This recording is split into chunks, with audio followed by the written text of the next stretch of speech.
Well, hello, everybody. Welcome to the Elevating IT podcast. This is a special live recorded episode of the Elevating IT podcast. I have a special guest with me today, Mr. James Muir, who is the author of this book that I've been waving around for the past bit. And if you're listening to this on the recording, you can't see that I'm holding up a book called The Perfect Close, which is a bestseller on Amazon. It has sold like 20,000 plus copies, and it is a self-published book, which is to publish your own book and sell that much on Amazon is extraordinary.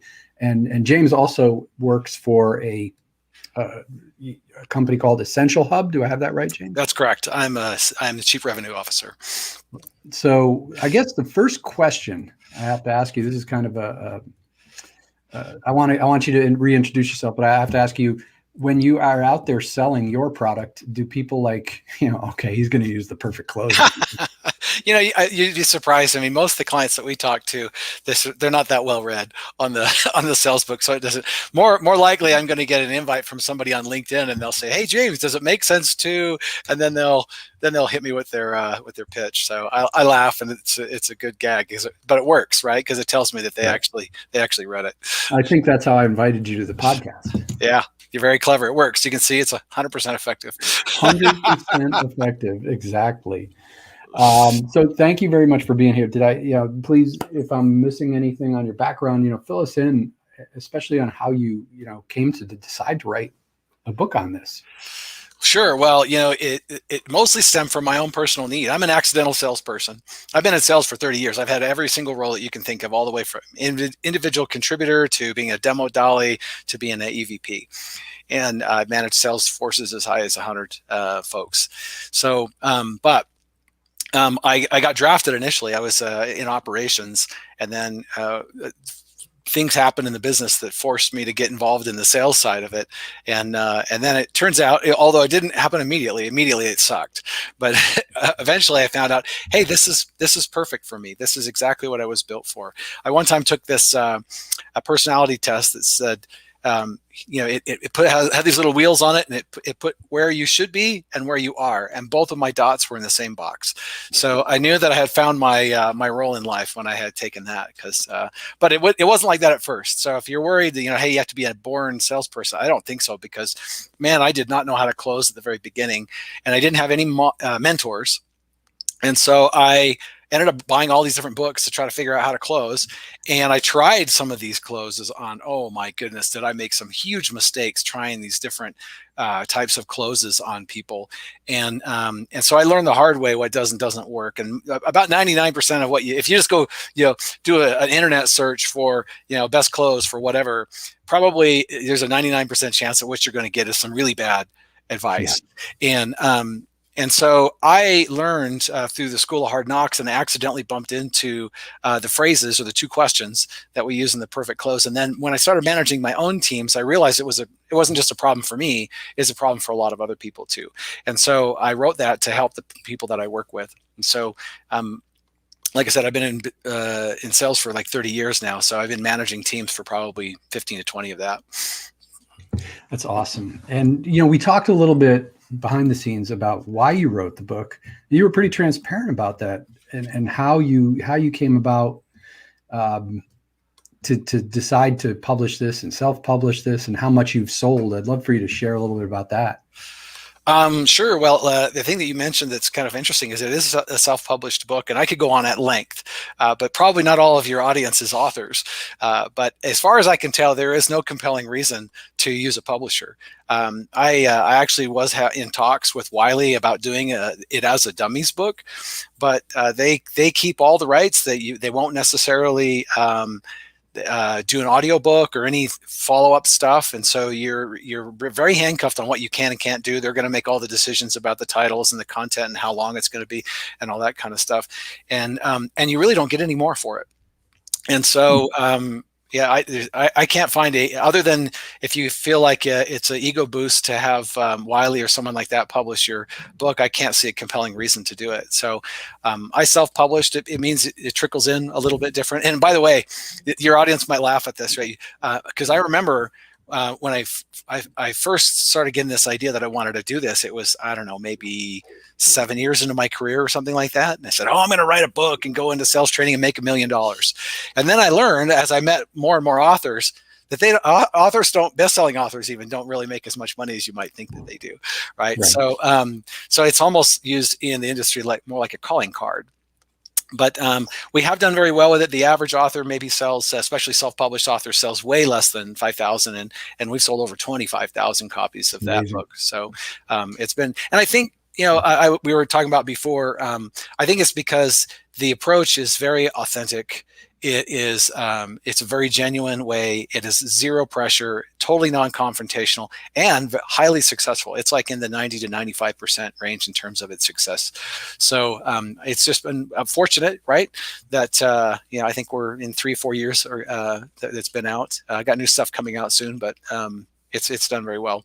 Yeah, it's amazing. And really, the title is perfect. Like, it's one of those things where I don't know if you did that accidentally or if you researched it. Like, there's all sorts of talk about how to make the perfect title, but people have criticized the title quite a lot, actually. And that's, I think, because most of the people first assume that the perfect close is some manipulative phrase that can cause a person to be magically persuaded to buy your thing.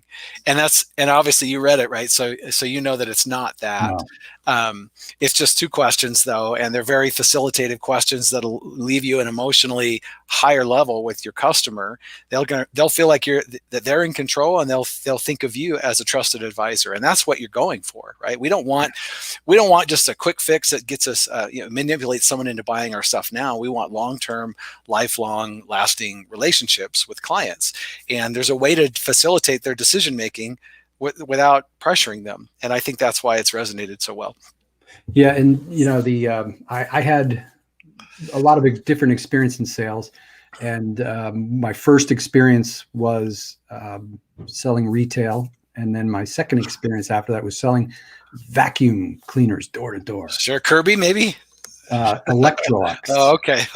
And they put you through this training, and it's like, oh, you feel so gross. And I'm looking at my bookshelf. You can't see my bookshelf, but I've got all the old time books with all the closes, the tie downs, the Ben Franklin close, all those tactics. And I get that they work, but they just don't feel right. And one of the things that our founder, the founder of Audit, always talks about is, you can go through sales trainings and you go and you get pumped up, and the person facilitating it is really just makes you think you can do this. And then you go back and you try this stuff on somebody, and it just feels uncomfortable. And they look at you like, what are you trying to do? And you realize that not everybody can do this. Now, your book, anybody can do this. This is the first book that I've ever read about sales that I'm like, I could give this to my daughter and tell her, do this from now on when you are trying to get what you want, whatever it is, and you'll be successful. You can use it with your spouse, right? It's crazy. It doesn't have to be a official sales capacity that you're using the questions. No, it's so and should we spoil the book, or should we? Oh, yeah, let's give the whole. You say in the first chapter to go ahead and skip ahead, and that's what I did.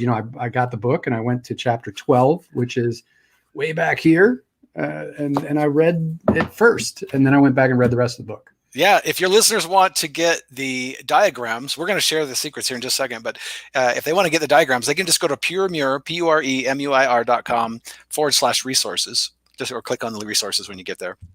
And there's a big bundle, and in that bundle that you can download, I used to have all 12 of those things as separate downloads. That was taking too long for people, so I just stuck it all in one file. But anyway, so you can get all of these things that we're going to talk about, and you can look at them, and it'll make sense to you as we go through these. If you're not, because I don't have any screen share stuff for us to do, so we'll just talk through it. Honestly, it's so easy. It doesn't really require that you have any visuals, but it is. If you need it, it's all right there for free. Right. And before you go into it, I want to just make sure that people get this book. Because you go over the perfect close, but then in the rest of the book is really like a roadmap for how to go out and sit down with, this is for people who are selling something that takes a little bit of time. It's not like a retail sale.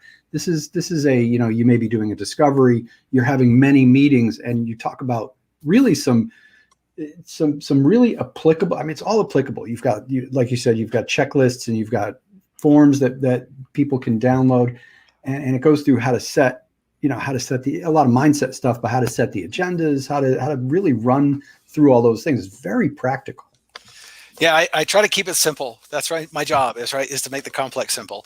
So in some topics that gets challenging, but I try to take at least the issue of advancing the sale and boiling it down to basically two principles.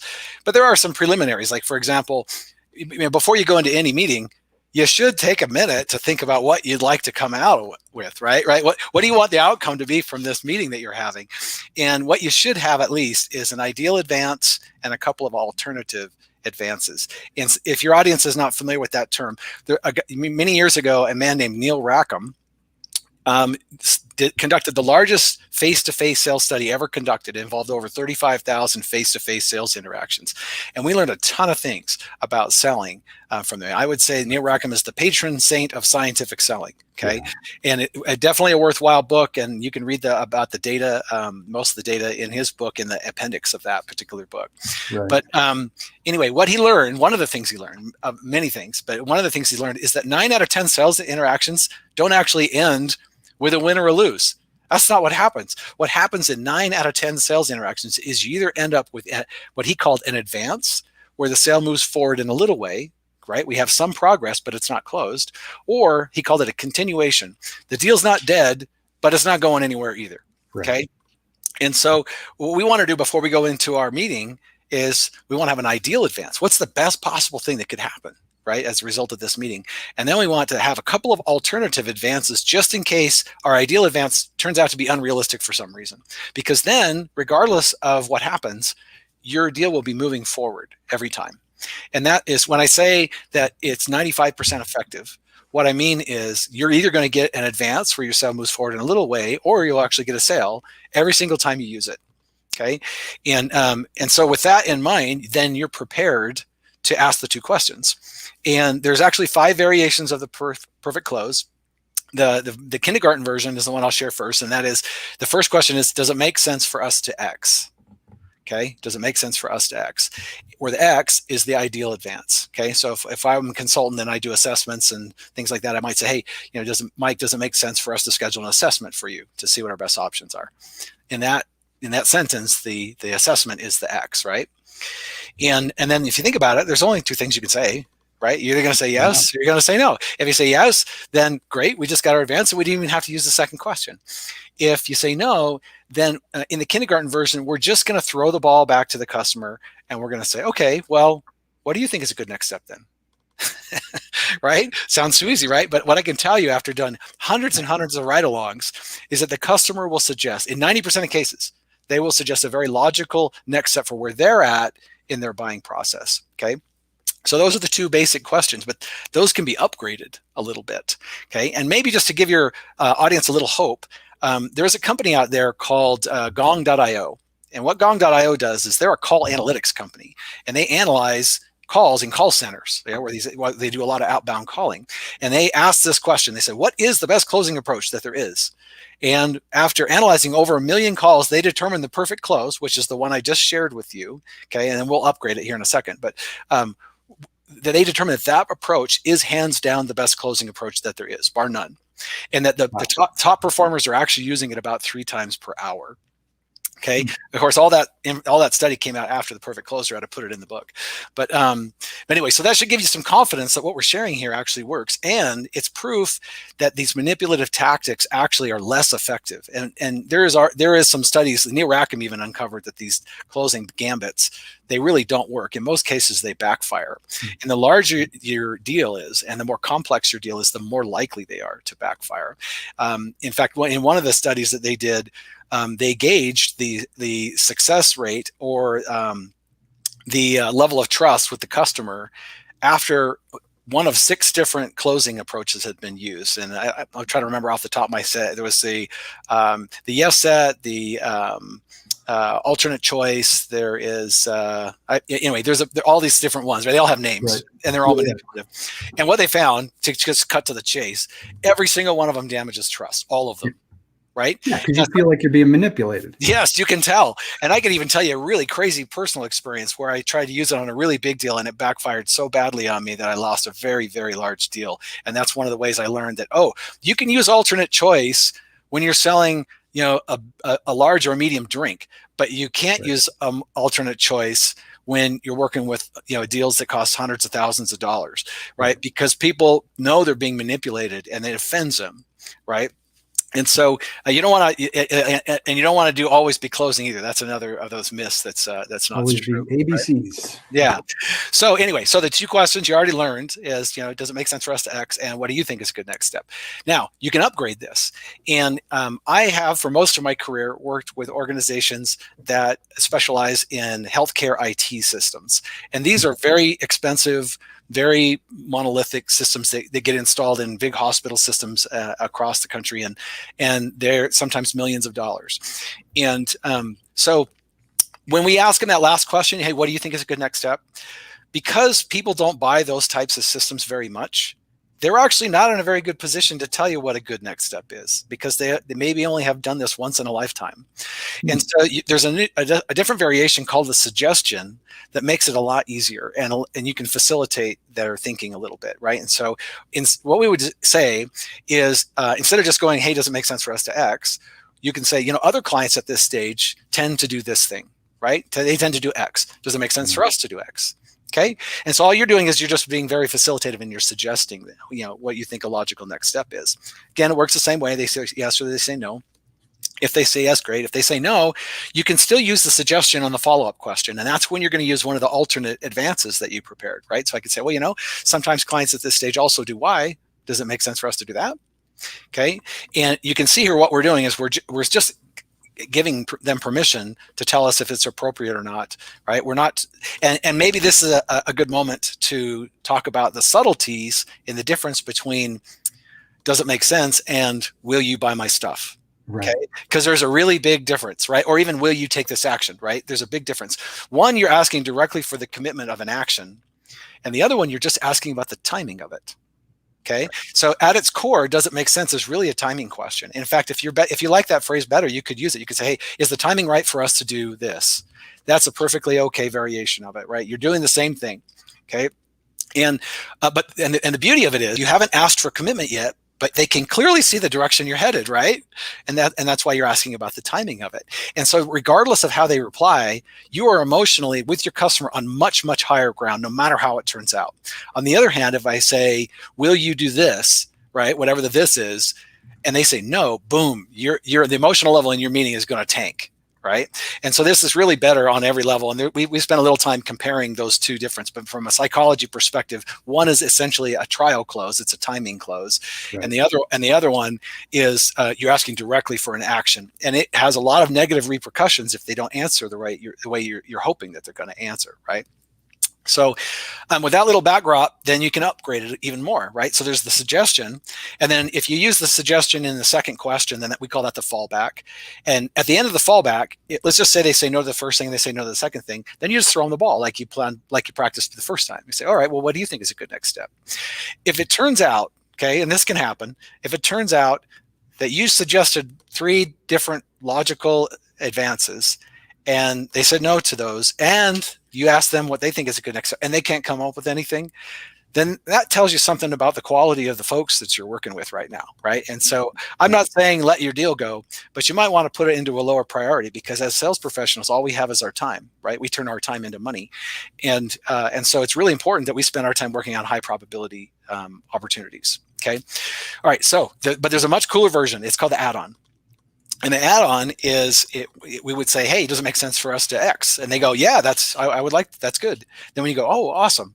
Well, sometimes clients at this stage also do Y. They do this other thing. Does it make sense for us to do that too? And it gives them a chance to go even faster if they want, right? And and you can keep going. Like I said, I think all you need to do is prepare 3 advances. That's all you really need. At the end of the add-on, instead of throwing them the ball and say, what do you think is a good next step? You say this instead. You say, well, are there any other logical steps we should be considering right now? Okay. And what that does is that gives the customer a chance to suggest maybe some options that you hadn't even story, Mike, that happened to me. So I'm working with a healthcare organization in Sierra Vista, Arizona, and we were presenting to their IT man and his team of IT people. And so we didn't think that was the right people. We really thought we were presenting the wrong people. What we wanted to do, and what our ideal advance was to present to the executive team, who we thought were going to be making the decision, right? And so when it came time, we do our presentation and everything, and then it comes time, and I say, hey, does it make sense for us to schedule a time for your executive team to see it, so we can get their feedback and participation? He goes, yes, that's a great idea. We want to get everybody involved in this. And I'm like, wow, that was easy, cha-ching, right? So I look at my list. Second thing, I said, well, a lot of clients at this stage will want to have our technical people talk about the conversion. Does it make sense for us to schedule a time for our tech people to talk? And he goes, yes, my guys are really worried about that. That's a great idea. So I'm like, wow, cha-ching, right? I get 2 for 2. So I just look at my list. I said, well, I think we've got everything we need here for me to be able to create a preliminary proposal for you, just so you can see the scope of it. Does it make sense for me to put together a preliminary proposal for you? Guy goes, absolutely, that would be super helpful. And I'm like, wow, I'm spent 3 for 3, right? So I just asked him that last question. I just say, all right, well, are there any other logical steps we should be thinking about right now? And you'll never believe what this guy says, right? He kind of looks around, he kind of lowers his voice a little bit, and he goes, well, James, is there any chance I could get a copy of your standard agreement? Because our legal people can be kind of slow. That's awesome. Right? And of course, on the outside, I'm cool as a cucumber. I'm like, oh yeah, of course, I'd be happy to get you. But on the inside, I'm like, yeah, baby, are you kidding me? Of course I can get you a contract, right? I mean, I never would have dreamed that, getting a contract would emerge as a logical advance in this thing, because we didn't even think we were presenting to the right people. But because we diplomatically paced it at the rate that this guy was ready to go, we scored 4 advances, one of which we never even dreamed of. Right. And that's the beauty of these different variations, is basically the fallback lets you slow it down if the customer wants to slow down a little bit, and the add-on, right, lets you speed it up if they want to go a little bit faster, right? Obviously, that's the funnest version of all the versions, right? Because just in this smooth and zen-like fashion, you just keep piling on advances until you reach the rate that the client's ready to go. That's awesome. All right, I'm going to give you a real-world example and let you rate my close. Okay. All right. So and I'm talking to our users now who use our software. We have and I know you haven't seen it, so I'm going to try and explain it to you the best I can, right? Like they go into our software, and they go into each of the categories that they might be covering, which is security, infrastructure, managed support and services, telecom. And there's 9 items in each of those 4 categories that they'll basically click on it, pick whether it's red, yellow, green, and what they want to say about it, keeps it real high level, prints out a beautiful report. We have a prospecting component to that. We call it a rapid assessment. So if you were my prospect, I would call you up and I would say, do you have 10 minutes to get on the phone and make sure that your basic stuff with your IT is covered, especially with people working at home. And hopefully you'd say, yes, I'd get on a Zoom call with you. And I would literally pick a very short version of this, which is 1 category with 9 items. And I would click on each and I would ask you, do you have 2-factor authentication and do all your employees have it? And you would say, yes, no, whatever. I don't know what that is. And I would pick red, yellow, green. And at the end, I'm going to show you the report. And I'm going to show you where you score. And you're going to either be like, hey, we did great, or you're going to be very alarmed and go, oh my God, we've got problems. So the close is to get them to let us come in and do a full technical assessment of their IT environment. Okay. So you might look at it and go, oh my God, we're at our score is a 25 out of 100. We're doing terrible. Oh my God, you're worried about it. And I say, a lot of folks, what they do when the score is like this, or when these results come out this way, is they bring us in to do a full technical assessment where we take a look at your network, your workstations. We do a deep dive into your environment. Does it make sense for us to come in and schedule a technical assessment with you now? Brilliant, right? And what I might ask you, and I'm asking this honestly, is that assessment, like we maybe uncovered in this small little piece that we did, that might suggest that that's just the tip of the iceberg. We could have uncovered exactly. With a full assessment, we might find a whole lot more opportunity there.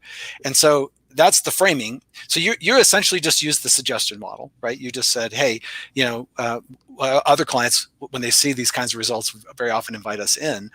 And it seems like there's some opportunity here. You tell me, if we saw this much with just this little segment, do you think, if we came in and did a full assessment, we might find some more things that might be useful, more opportunities for you to improve, right? So I think you did great. There's a little bit of framing, which I don't cover too much in the book, but usually if you listen to me and demonstrate how to use it, you'll almost always hear me explain the benefit after the doesn't make sense part, right? And so we say, hey, other clients at this stage, and then you gave that perfectly, and then you ask them, so does it make sense for us to come in and to do a full assessment so that we can, and then you're going to give them an input, a benefit, right, an impact to what that it is. And so if there's cost savings, if you can keep it very high level if you want, so we can see what the upside is. We can, whatever the main benefit of doing the assessment is, you might tack that on at the end. And that's, like I said, if I was going to do a second edition, I would probably spend a little time explaining that when you do that second part of does it make sense to X, so that we can benefit, right? That's how I would probably build out that formula. But I thought you did awesome. And I would argue, in fact, I was just talking to someone a couple hours ago, and they were just saying, I've already used it. They had seen me on another podcast a couple of years ago, and they'd been using it for years, and then they invited me on theirs, and they go, so anyway, it's just very natural. And the nice thing about it is, if they, let's just say they weren't comfortable with that, with the full assessment, then you say, okay, well, why don't you give me an idea where you're at? What do you think would be a good next step? Right. And then that's a good test about what level of engagement that they're at with the, right? I mean, so there's one book out there, I'm not going to name names, but they tag on this thing at the end of what they say to force a yes answer, right? So, right. It would be important for you to know what a full assessment would look like, wouldn't it? Right? If I said it like that, then it's kind of leaning you into a yes answer. But what we really want is we want the truth. We don't want to just force them into the yes, right? You've got the second question that really, like, if they say, well, I know we should probably do that, but COVID and we're nervous about it. Well, then comes, what do you think is a good next step, right? Yeah, and again, that's the kindergarten version, because for all I know, you might have a full assessment, you might have a partial assessment, you might have an assessment that only does certain technologies, right? In which case, those are the alternate advances that we could fall back to, right? If it says, and we might want to ask a little bit, right? If they're not ready, so you need to acknowledge it. We create a what's the word? You basically, you want to give them some sort of an acknowledgement of your understanding of their reply, right? And sometimes it's easy to go, oh, okay, I understand, right? I get it. And then you can ask them, tell me a little bit more about what you have going on in a certain area. Maybe you didn't do a thorough enough discovery before we started trying to advance the sale, right? But then once you hear, you could say, all right, well, other clients at this stage will sometimes do this. Now you've found a better fit because they explain to you why they really weren't ready for the full assessment, but it is maybe a good match for that, some halfway mark in there.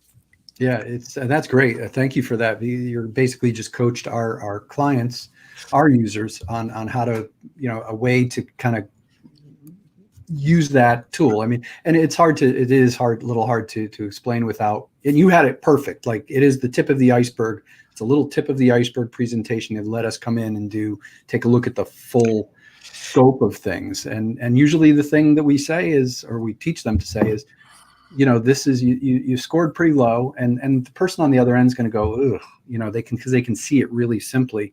And you basically just say, listen, you got some things we have to fix here. You should be fixing, but there could be deeper problems. And I really suggest we should come in and probably take a look at everything.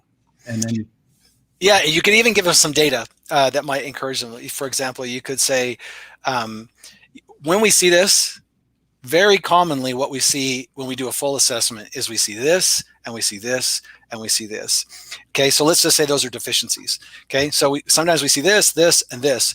And when we see those, what that means is you're at risk for this bad thing, this bad thing, this bad thing, and this bad thing. In fact, let me give you an example of this one. And then you tell the story of the client that had the bad thing happen. And so I said, I don't know for sure that that's the case that you've got going on here. But usually when we see this in the preliminary assessment, we very often see these other things, but we won't know until we look. So you tell me, does it make sense for us to come in and do a full assessment? Or you guys, are you at that level, or how are you feeling about it? Right? Get some feedback from them. Love it. And so thank you for that. That was awesome. I'm going to put that into our training. I'm going to clip that and put that into the system training. You talk a lot about science in this, and the kind of behavioral science that backs up a lot of these theories. We always knew inherently, I think, for years, that you really need to make things simple and non-technical for people to understand. But now there's science that backs that up. I was wondering if you'd kind of share that. And that was one of the things I loved about this book is that you were really talking about making things simple, easy, non-technical, and why those are important. I had to shorten that chapter. My editor, she told me, I love behavioral economics. I love it. Right. And so I could go on forever about it. But I guess there's a couple different things from a emotional and behavioral economics thing that are happening with the perfect close. And one of them has to do with something called warmth and competence. It's how I just describe the principle this way. Your intent matters more than your technique does. Okay. And so we're teaching you a technique on this, right? We've just learned a little bit about how to use the perfect close, and that's a technique. But as it turns out, your intent is more. So when people see each other in the first couple seconds, what happens is they size each other up real quick. Yeah. And here's what's going on. The very first thing that they judge is what they call warmth, or your intent. Okay. And what they're saying is, in their mind, they're saying, is this person trying to help me, or is this person trying to hurt me? Okay. And then immediately following that, they judge competence, which is this person capable of helping me? Is this person capable of hurting me? Right. And that's what they judge. Okay. And the common mistake that most salespeople make is they play heavily to competence. And so what they're saying is, if I can win, if I can prove that I'm the most competent at solving the problem, I will win. That's what they think is going on. But that is not the case. What all of the social science proves is that the judgment about intent and warmth is primary. It means it happens first, and it carries more weight than competency does. So it's really important that we convey all the right messages about how we're really genuinely trying to help them in our interaction with them. And if they detect that you're doing it for self-serving reasons, then what happens in most cases is the show's off. And there's many ways. I mentioned just 3 of the non-verbal types of communication that we unintentionally send. Whether you want to or not, you're doing it, right? One of them is called mirror neurons. And what mirror neurons are, if you see somebody and something's happening to someone, you have sympathy for that person. It's why when you go to a movie and you relate to the main character and something sad happens, you feel sad. Right. And there's a lot that could be said about that, but that's the short version. There's something called micro expressions, which are these little tiny expressions in your face that are 1/25th of a second. You can't pick them out. You have to slow them down on film to actually catch them in most cases. And people don't say, I saw this in his face. They describe it as a feeling, but they happen. You have no control over them, and they develop at a super early age, like as early as 1.5, 2 years old. Children can identify these micro expressions. And so you're sending those. You're sending your intent unintentionally with your micro expressions. And then there's something called paralanguage. And you got a little more control over paralanguage. The paralanguage is the tonality in your voice, right? And so if, for example, if you're significant, you ask your significant, how are you doing? And they say, fine. You can tell that they're not fine. I've heard that before. Right? And so people can tell, even in much more subtle ways. That's a very overt way. But right. They can tell in much more subtle ways by the way you're saying things, whether you really are trying to help or not. Okay. And so all of these things, when you first share this with sales professionals, you know what they do is they all go, well, how can I control that stuff? How am I going to control that stuff? Right. So I'm sending the right signal. And the answer is you can't. You can't control that stuff. The only way to send the right message that you have good intent is to actually have good intent. Okay. So there's some maybe spiritually good message there that if you get off of yourself and off of your solution for a minute and just go in tabula rasa or blank slate, how can I help this customer? You will be sending all the right signals that makes them want to work with you, right? First, they'll judge your intent as, hey, this guy's really just trying to help me out. Okay. Then that'll give you an opportunity to demonstrate your competency. But what most salespeople do is they do it backwards. They're gonna beat them over the head with their competency, and my solution is the best solution. And they don't realize that if they don't trust you, it really won't matter how great your solution is. They'll buy from the person that they trust.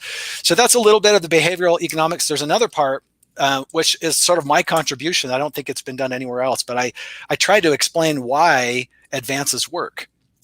And Neil Rackham didn't do that in his book. He just described the phenomenon, but he didn't actually explain why they work.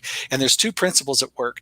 The one is called commitment consistency, and the other is called endowed progress. So I know we're getting really esoteric here, but you asked, right? I love it. I love this stuff. And I think it's really important because you can't fight science. If you're trying to force somebody to buy something and science is working either with you or against you. So we need to know about this. So yeah, absolutely. So here's the interesting thing. So the first is called endowed progress, and endowed progress is the closer you get to a thing, the more you accelerate your efforts to achieve that thing. Okay. Right. So, and if you've ever, I don't know, maybe you're doing a painting or you're working on something or you're working on it doesn't matter, any kind of a project, the closer you get to the finish line, you actually will accelerate your efforts. Right. And let me actually give you a case study here. Okay. Because the founder of our system it sells this stuff. He's a founder of it. And he also runs a IT company. They do what's called business reviews. They call them QBRs, quarterly business reviews. Sure. So, imagine a report with colored, like a Rubik's Cube, you got 3 by 3, and it's going to be either red, yellow, or green. When you first become a client, it might be very red, which means you got to fix a lot of stuff, right? You become a client, it gets greener and greener over time. And what happens is he's noticed that when he goes into a QBR where there's one red on the report, people are bent on fixing it. Yeah. More than if there was like half red. Yeah. It's like, or if you said, hey, I'm going to learn Chinese today, it's just too big. So if the whole thing's red, it's like, oh, this is too much work to be done, right? But if there's only just one thing left, you're like, oh, I really want to get that, right? So in fact, I'll give you an example of endowed progress that's a very common one when you read the literature. And that is that there was a car wash, and the car wash would give a little frequent shopper card. And as people would have a car wash, they would punch one of these things, right? And so what they did is they tested two different cards. One had 5 punches on it, and at the end of 5, you could get the free car wash. So you do your car wash, they get the card out, they punch one, they say, okay, you got 4 more, and you get back. Okay. Then they did another one, again, same car wash, same everything, and it had 10 on it. But what the person did is goes, oh, and they just clipped out 6. They punched out 6 of the car wash washes so that the person only had 4 left to do. Now, in either case, there's only 4 car washes left, right? But the people that got the card that had the 10 for the one came back 86% more than the people that got the one. And so it's literally the same thing, but that feeling that they were closer to the end made them accelerate their efforts, right? That's the principle of endowed progress. Now, the other principle is called commitment consistency. And Robert Cialdini has written quite a bit about this in his book called Influence. But basically, as soon as a person makes one step to commit, they are strongly compelled to continue along the lines that they have made that commitment. And the example that Cialdini uses in the book is someone will come and they'll sit maybe to your house and they'll say, hey, do you want to sign a petition, for a park or something like that? And so that's a small step. And then they might come back and say, hey, would you be willing to put a sticker in your window? And then and this is all a real test that they did, I'm describing here, right? And so then what they did after that is they said, would you be willing to put a sign in your lawn? And then they asked them to do a bigger sign. And they would go all the way to the point where some people would actually be willing to let them put a billboard, right? And you could never go from 0 to billboard. That no one's going to do that. But once they make one commitment, there's a strong compulsion to remain consistent with that commitment. And so that's why you building on the small advance actually keeps the client momentum going, and it puts them closer to the goal, the end line, right? And so it's important for us as salespeople to remind them, you guys are very close to being already perfect, right? You've just got the one red spot left, right? So what you're doing is you're making them aware of the endowed progress that they already have. And so these two things feed each other in a positive way, where the commitment to take a small step makes them want to take another one. And then as they get closer to the end, they want to accelerate the process. Awesome. I love that science. I love talking about it. Cialdini's book. I'm in the middle of Persuasion right now. Great book. And I've probably read Influence 20 times in the past X amount of years. So I'm going to wrap it up with this last question, I think, unless we, because this is great. I could probably talk to you all day. Simplicity is really what we're about. What this show is about is really getting sales professionals especially in the IT industry to speak the language of the business owner that's across the table and not talk technical. And when they're in a very technical field, it's hard to get them to do that. And you summed it up. I'm going to read this. I read this on a teaser video that I did, and I read it again because it really summed up what we talk about here in a succinct little sentence. If the agenda items are too technical in nature for certain participants, you will lose their attention. Conversely, if content is overly simplistic, attendees may resort to texting or checking email during your meeting. You were talking about that in the sense of an agenda, but that works in a sales presentation as well. If you're talking over their head at any point in time, you're gonna confuse them. If you're too simple, obviously there's no meat. Like, kind of want to dissect that and talk about the importance of simplicity and being non-technical. Well, obviously the big challenge, which I mentioned in that same chapter, is when you're working with a group and the audience is made up of different people, right? So if we've got technical people in the same room as our executive level people that don't care about the minutia, it's a challenging presentation to make, because you're trying to keep everybody interested and engaged when you're talking directly about some technical thing that maybe the technical person asked. Right. It could bore the CEO, right? So it's really important to remember, and this is super, super true for anybody in the technology space, okay? Super true, is that our technology is not an end unto itself. It is the means to an end. And that is really what the goal is. The goal is whatever the outcome. So the goal is security, right? If the goal is speed, if the goal is, there's whatever the goal, whatever our technology aims to achieve, right? Though we need to constantly be pulling that simple 60,000 foot goal into all of the conversation that we do. It's really even important when you're talking nuts and bolts with the technical people, but it's especially true for the C-level people, because all of the way our software works just helps them get to this result that they're seeking. And it's also important, and it's why when I was giving you an example earlier, that when we explain to them what the goal is, or the risk, right? If the goal is to eliminate a risk, it's important for them to know what can happen if they don't do it. Right. And we want to do that in a friendly way.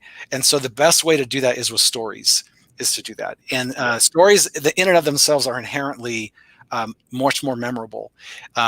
Technical people tend to be all about speeds and feeds and the numbers. Okay. But no, those numbers are not very memorable, actually. Like when they test people between giving a statistic and telling a dramatic story, even if the statistics completely destroy the story, right? Meaning, when I say destroy, I mean, like if I'm trying to think of an issue. We'll just say there's an issue, and if you do it this way, the data shows that the 95%, the 99% solution is this, right? But if I tell a dramatic story that demonstrates that better, right? Even if it's a lower probability, let's just say it's a worse solution, but the story is dramatic, it is more compelling and more persuasive.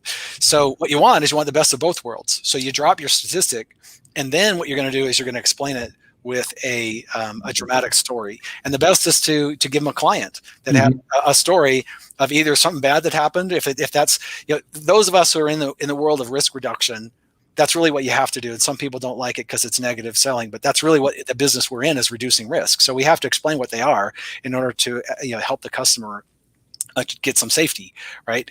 And so the story part of it is an important way to put a bow on it, and that will be what your C-level guys remember, is the elimination of those stories, right? And then even the better is if you use a story that's a customer that had the problem, you fix the problem, and then they have the success story. That's the best kind of story, because you've got the whole solution all built into the one story. But you don't necessarily have to. In technology, if we have some kind of a breach, which we would have in healthcare all the time, right? Some kind of ransomware or whatever, then we can use any of the headlines that are out there in the industry talking about breaches to illustrate our point of what the risk is, right?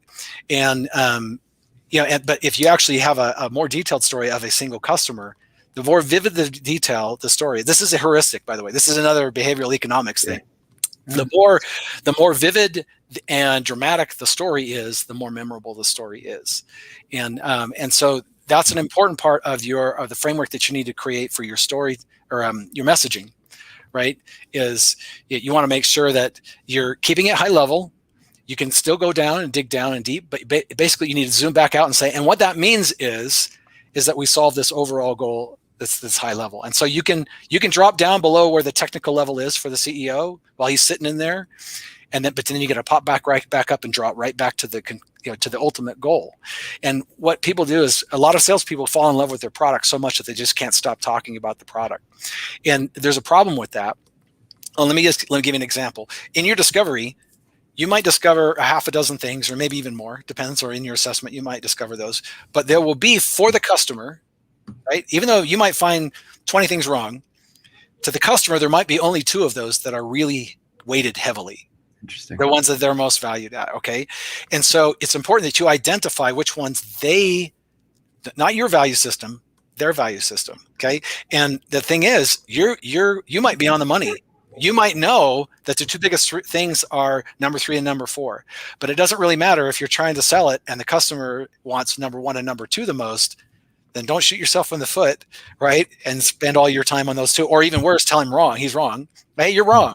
You should be looking about these things. There's an art to that. But where I'm going with this is, when you do your discovery, you'll find that there are usually just 2 issues that are carrying most of the weight that it will be required to sell your opportunity. And so when you identify that during the discovery process, that's where you want to start. And then after you're done, if you've done those, you can speak a little bit to the other things. But the more you talk, this is the point I'm trying to make with this story, is the more you talk, the more complex the solution seems. And you don't want that. You're going downhill now. If you solve the problem and inside they're going, oh, wow, I see how this is going to solve my problem. And then you go on for another 30, 40 minutes about all this other stuff. Then they start to go, whoa, this looks like it could be complicated. Maybe I don't want to do this, right? And so it's important that during the discovery phase that you learn what the bullseye is. Right? And it's very common for SaaS companies and other things to just immediately want to go to the demo. Boom, let me go get a demo, because I can do a demo in 30 minutes, or I can do a demo in an hour, right? And what they're doing is they're just spraying everything rather than figuring out what the main things are. What's important. Yeah. And then they inadvertently make their product look more complicated because they showed probably 80% more stuff than they really needed to show. Right. That's cool. I love that you said that, because that's how I do my demos. I always start off with asking questions, because that's what people want, is they want to come on a demo, and I get on and I ask them what they're looking for and why we're here, and trying to learn as much as I can so I can show them in the right framework, in the right context, and take them down the right path. Well, I'll give you an example, right? So I had a client that invited us in. It was medical records and all that kind of stuff, and we were asking them what they want, and they're telling us about all these things. And then, we got to thinking we knew what we wanted. And then as we got into the demo, we uncovered that this guy's had failed a Medicare audit and had been fined a huge amount of money. Now, we didn't do a very good job in our discovery, right? But we picked it up, fortunately, in the middle of the demo. But clearly, this was the real reason that we were sitting in that office working with those people, is because they had been fined hundreds of thousands of dollars from a Medicare audit that they failed, right? And so had I done a better job in the discovery, we could have just gone, actually, if you're looking, one thing that you get with the EMR is it's going to solve your Medicare compliance issues, right? Because it does these things. I would have checked that guy's box immediately, right? And so that's the point of doing the discovery, right? We seek to understand before you're understood, right? Yeah, and you talk a lot about in the book about doing the work, going in preparation before you go in, setting up your agenda prior, doing the research, that asking the right questions, doing proper discovery. And I think you've mentioned that in the book a couple times, probably. Like, there's no, I think in my world and anybody's world, I think people look for shortcuts. They look for the magic button they can push, and I'll tell our folks all the time, if there's a magic button that you could push, then your customers could push that same magic button too, and they don't need you. The reason you get paid a premium for what you do is because you bring the expertise to it. You have to do the hard work. there's no easy way. There's easy ways, but there's a good comparison is if you have a headache, you know that you can go to the pharmacy and get your own aspirin, right? But when you go to a doctor, you're expecting that doctor to listen and make a diagnosis and then give you the prescription. Right. So prescription without diagnosis is malpractice, right? So, and you don't want your product to become an over-the-counter medicine. No. Because then they don't need you as a sales professional. And I'm telling you, literally thousands and thousands of sales jobs have been completely disintermediated because they can go online and customize the PC or whatever they're going to build, right, with a computer, and then there's no need for a salesperson to be involved in that process. No. When's the last time you bought a plane ticket with a travel agent, right? Yeah. Like the Uberification. And I tell people now, I was always I believe that there is nothing that can't be automated anymore. Like, I think one day robots will come to our house and fix our roof for us.